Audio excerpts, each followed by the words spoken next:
Во недела во 10:30 очекуваме граѓани кои што дознаат за маршот кој што го организираме. Очекуваме да се појават пред Основното училиште Кочорацин и полека да тргнеме на кај Водно. Значи прво одиме на кај Средно Водно.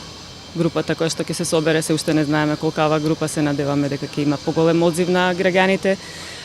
Потоа на Средно Водно ќе видиме нели колку сме, што сме, и продолжуваме кон местноста Марково Крувче. Тоа е во иста надморска височина со Средно Водно, една убава трим патека која што ќе не одведе до местноста Марково Крувче, каде што во моментот се одвиваат градежните работи за изградба на патот кој што ќе го поврзе Сончев град со Скопје.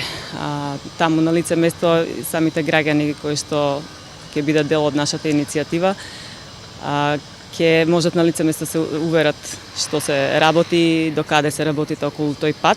Таму ќе се собереме и повторно, значи немаме некоја конкретна иницијатива, се надеваме дека ќе организираме и да речеме подпишување на петиција која што ќе се уште немаме замислено кон кого ќе се насочи, но веројатно кон градските власти, односно кон надлежните кои што во чија надлежност е Водно.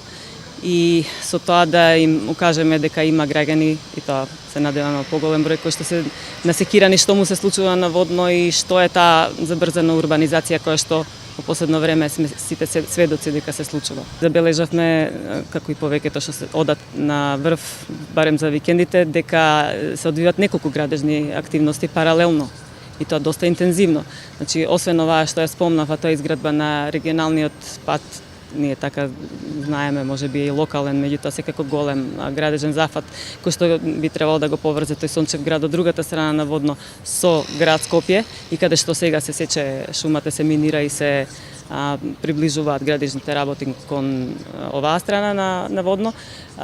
Почнаа градежните работи на некој објект кој што дознаваме од медиумите дека е телекомуникацијска кула, која што се гради блиску до врвот на Водно, и во исто време се врши проширување со багери на еден пат кој што порано се користеше само за пешачки намени, за возење велосипеди во насока на Матка, значи по сртот на Водно, кој што е проширен за да може очигледно да прифати потешки товарни возила.